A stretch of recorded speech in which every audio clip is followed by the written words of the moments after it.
So, Yeah. Samyukta, what about what kind of things would you like to suggest to others to speak better English? If I would like to ask for myself, which kind of things would you suggest me to become Yeah. better?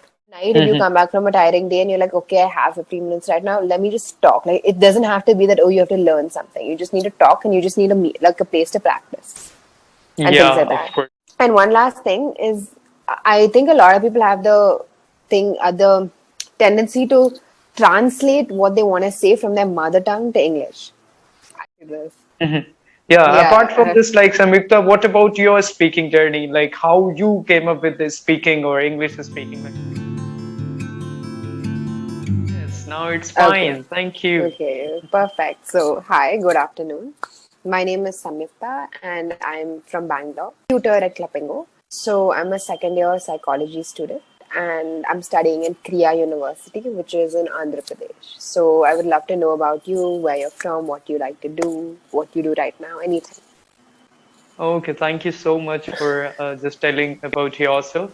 And now I'm just, going to tell you about myself. My name is Ashutosh Dwivedi, speaking to you from Kanpur city of Uttar Pradesh.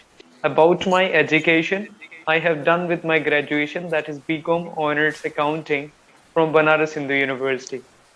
Now I'm pursuing my master's degree, that is Masters of Arts in English Literature. Along with that, I'm running a YouTube channel. It has been year and a half.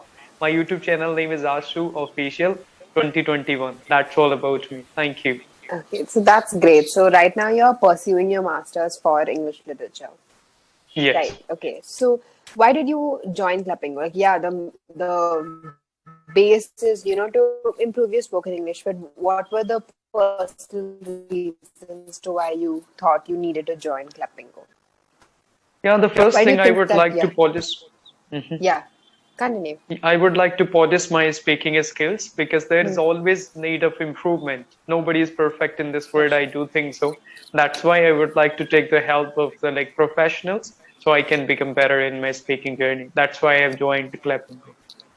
That's great. That's great. So, as far as I've heard you speak till now, you sound great. You seem to have, you do need some polishing, but I think all of us do at one point because even us being professional and things like that, we still tend to make a lot of mistakes when we're talking and things like that. So I feel like Yes. one main thing about Clapingo is you meet so many different people that you can, figure out how different backgrounds affect what kind of accents, and there's a lot of learning. So I see this is your eighth session. So how have you liked the session so far? Yeah, of course, sessions were really amazing. I have done the sessions with the great tutors. Of course, all were amazing. So I'm so happy after doing seven sessions. It is my eighth one. And of course, I'm enjoying this Clapingo journey. And I'm improving myself as well, getting the good feedbacks from the tutors. So Okay. it is always amazing.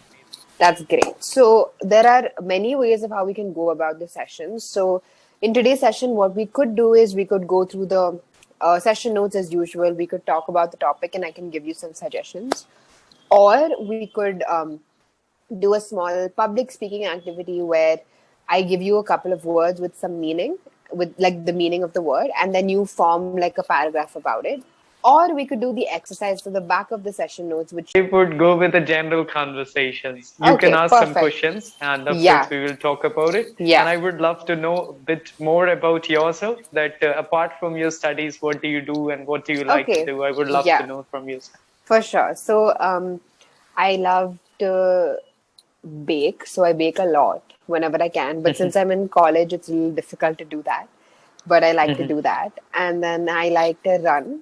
I go for long distance running. I go for like long runs whenever I'm stressed. But again, I think that when you're in college, a lot of things change. So a lot of hobbies take a back seat because running gets very difficult because of it's difficult to wake up there in the morning because of all the activities that you have over there or classes. And baking wise, so we don't have ovens there. So another thing that I've been doing all of my life is dancing. So I have danced since I was a little kid, and that's one thing that college is really helping me with more than school actually did, because we have like a dance team which competes, and we practice regularly. So that's something that I really like to do. So those are my hobbies. And other than that, because I live in Bangalore, I just love being in the city. I love going around with my friends and shopping and eating and traveling around. So that's another thing. So would you like to tell me Oh, about your that's wonderful. hobbies? Yes, for sure. Of course, I'm really happy to hear about your hobbies like dancing, and you told me a lot of things which are really amazing. When it comes to me, I am more into singing, photography, talking to strangers a lot, making videos. I do like interacting with the people from all around the world. And in this Okay. COVID-19, from the COVID-19, I have done a lot of conversations, maybe more than 10,000 conversations I have completed. So, because I'm Oh, really passionate about wow. talking to the people. Yes. That's great. That's amazing. I'm glad that you're doing that. So it's very honestly, that's one thing that you will realize in Clapingo that for you, I feel like you are pretty confident, you are pretty outspoken, but we meet a lot of learners who completely aren't, and it's very difficult to talk to them sometimes. Like I'm not complaining about it, but Yeah, like they're always like just staring at me and I'm like, yeah, they okay. will they will give answer like yes, Yeah, no, yeah, yes, no, like exactly. whatever they will ask, they are going to give you the Yeah, one word answer. It's very difficult to like teach them and exactly. train them whatever like how you are going to help them in speaking. Yes. Yeah, So so it's apart very from this, refreshing to see this. yeah, apart from Yeah. this, like Samyukta, what about your speaking journey? Like how you came up with this speaking or English speaking like that? Okay, so I know I understand my privilege here, but grew up in an English medium school, and I think just the environment around me, even though I do know my mother tongue pretty well, it wasn't something that I practiced a lot around me. Like a lot of learners that we Hmm. meet, even if they did learn Hmm. English, they were brought up very traditionally, were brought up with their mother tongue around them, which is great. But my mother tongue influence wasn't as much. So I think the neighborhood I was in and the schools that I went to and all of my friends, we always spoke English. As I grew up in that, and then I went to a college which also taught me a lot of English. So I feel like that way my English was pretty good. And when I applied to Clapingo, it was very simple. It was just, spoken English for me, and I'm used to that. So and I did apply to it because, college did get very stressful, and I wanted to do something which just allows me to like, take a break and like just talk to people. Because for me, this is literally just talking and helping you guys out. So I joined Clapingo, I think 3 months ago, and it's been great. Oh. Like sometimes it can get a little bit exhausting when like I book sessions from like 10 to 1, and then continuously people will book you for like 15 minutes, so you'll have like 9 sessions together, and that time it gets really exhausting because I'm like, okay, now I'm very socially exhausted. But otherwise it's really refreshing to talk to different people. Like I meet people from all over India, like sometimes very outspoken, sometimes very introverted, so you meet very different kind of people, and we do very different exercises every time. So it's great. Yeah. Yeah, that's really wonderful to hear that. That of course you were in the environment where you were talking to your friends in English, but for us it was totally opposite. We were not in the environment. Even though I'm a student of CBSE, I must say, but then also there was no environment like where the people they were speaking in English. I Yeah. born and raised in like Kanpur Dehat, which is the one of the district of UP. So it was completely Hindi environment. There was no space Yeah. for English. So. So Yeah, that apart I from get. this, so Yeah. Samyukta, what about like what kind of things would you like to suggest to others to like speak better English? If I would like to ask for myself, which kind of things would you suggest me to become Yeah. better? So usually I give this suggestions thing in the end. So these are a couple of things that I usually talk about, but I feel like you might be doing them already. So what I usually say, the Hmm. most easiest thing to do is watch English movies. Like even though it Hmm. sounds like very recreational or very hobby or very time waste kind of thing, it's really not, because a lot of movies, right? The main thing that they emphasize on is accent and pronunciation. Okay, Hmm. so because it's like in a professional environment, once you go after your master's and you're working somewhere, you're going to meet Hmm. people from all around the world, and they're going to have very Hmm. strong accents, except mainly people like from London and things like that. They have such strong British accents, and you need to be able to understand what they're saying, right? And Hmm. it becomes very difficult when you're in an interview or when you're in a group setting, or when you're like with a lot of people, when you have to ask them to repeat themselves and be like, okay, what do you mean? What do you mean? Can you repeat? And it gets very irritating for them. It gets very, it becomes very unprofessional. So because of Hmm. that, I feel like movies help you understand various different accents, and at the same time it also helps you with pronunciation. So even though all of us have are brought up in different places and we all have different pronunciations of words, there are some words that are standardized and have to be pronounced the same way. And I think movies Hmm. help with that because they pronounce those words in a specific way, and you need to know you have to pronounce it that way. So do you watch English movies? I'm more into speeches. Basically, I'm not a movie guy. To be Okay. honest, I don't go for the Bollywood, Hollywood, nothing. More into speak, like listening the speeches, international speeches.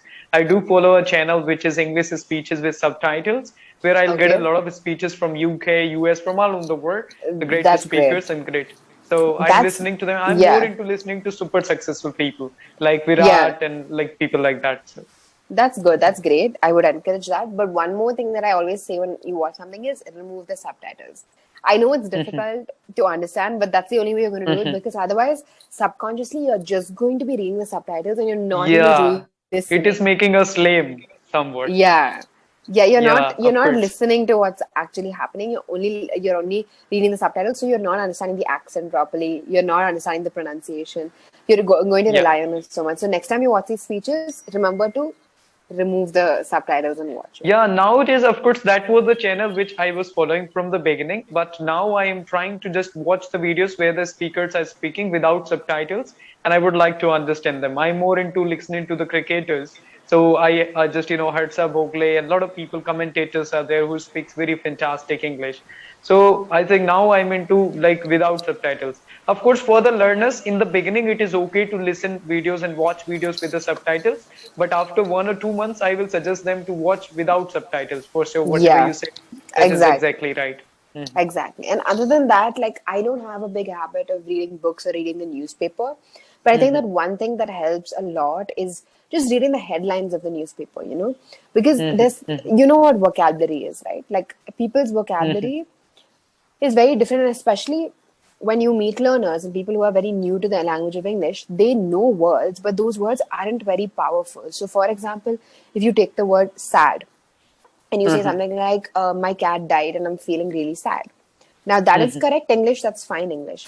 But if you say Mhm. something, but then like it's not very communicative because if you say something like, my cat died and I'm feeling miserable, that is so much Mhm. more expressive, that's so much more Yeah, yeah, yeah. communicative, right? So Mhm. it's the vocabulary plays a very subtle but a very important role, and people don't get that because they think, okay, I know sad, I know the word happy, I know the word sad, and that's enough. But if you know higher vocabulary words for all of this, you're Mhm. going to sound so much more fluent, you're going to sound so much more professional and communicative, right?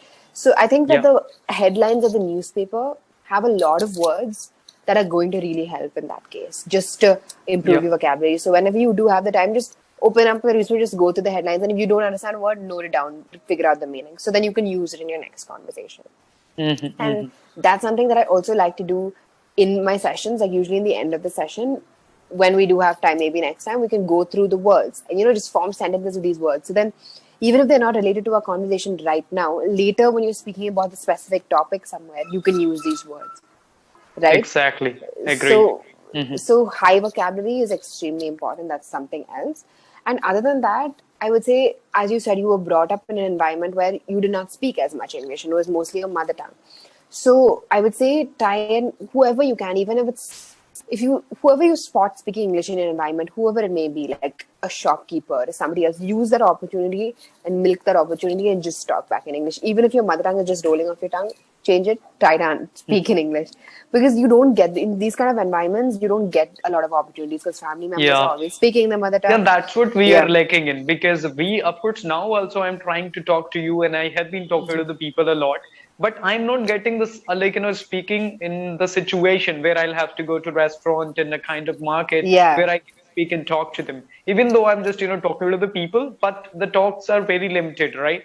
Yeah, right. So that's why. So that's why whenever you can, and that's the importance of Clapingo. So I feel like that's where Clapingo comes in because you get feedback and you get to talk to somebody professional in the language they're not able to practice in your environment right now. Like because Mm-hmm. you can't speak English, you're getting to talk to the tutor in English and things like that. So practice is very important when it comes to this because Yeah, it is. because how much it's spoken English, right? So how much ever we break down the grammar for you, how many ever words we teach you, it's not going to help unless it's implemented or unless you speak it and you talk about it. So those are just like a couple of starting off tips that I give to most of the learners because I feel like that's how even we all learned English, but we just learned it unconsciously. We didn't consciously go and watch movies or read books. It just happened because we were brought up in an environment with English. So I think as time Yeah. goes, it'll definitely improve for you. Like Yeah, We've just done exactly. 8 sessions. So whenever you can, try and book a Clapingo session. So then, even if it's just like 50, it's 15 minutes, right? So in the night, if you come back from a tiring day and you're like, okay, I have 15 minutes right now, let me just talk. Like, it doesn't have to be that, oh, you have to learn something. You just need to talk and you just need like a place to practice and things Yeah, like of that. course. Right. So Yeah. even, yeah, so even when we do future sessions, if you do book with me, we will definitely, do different things each time. So this time we just had conversation because we're getting to know each other for the first time. Yeah. But as Mm-hmm. time goes, we could like stick to the topic, and then I do this thing where this activity where I told you, I give you words and then I make you form sentences and speak. So this way, you're not just understanding the word or using it correctly, you're also trying to improve your speaking. You're speaking publicly, you're seeing how to pause in the sentence, you're seeing how to use a comma in the sentence, how to express yourself when you're talking. So that's something else that I think is very important. A lot of sessions, like the nice thing they have in the session notes is that we have these exercises in the back which teach you the differences between can and could, because sometimes Mm-hmm. even we don't know when we're using them, right? So it's important for us also to read them. Yes. We're like, okay, where is can used and where is could used, or we get the differences between will and will be, and like tense in general, present tense, past tense, future Mm-hmm. tense, the differences between that. We get a lot of theory. So some days when we're feeling it, we can do some theory as well. So I think it's very versatile that way. And I think Yeah, that exactly. as time comes, like I think 2 months down the line, you're going to be like, okay, I learned a lot. And the main thing is you need to be confident. As you said, you're not able to speak at restaurants yet. You're not able to Mm-hmm. talk fluently. So it should come to a point where the first thing you look at the waiter and English rolls off, not Hindi. Right? Mm-hmm. So, and one last thing is, I think a lot of people have the tendency to translate what they want to say from their mother tongue to English. I'm not sure if you do Mm-hmm. that, but I know Yeah, a lot of, I don't yeah. do it. I don't do it. Okay. Most of the people, they go through the conversion of their language to English. That's very Yeah. difficult. And that's Mm-hmm. very wrong because it's Yeah. always going to be out. So is your mother tongue Hindi? Yes. Yeah. So if you say something like "mujhe खाना pasand hai," but if you Mm-hmm. directly put that in English, it says "I food like," and Yes. Mm-hmm. right. So when you're trying to translate that, unless you know both the languages really well, you can't really do it. You're going to make it Mm-hmm. a literal translation, and that literal translation is going to be wrong, right? Yeah, of course. Yeah.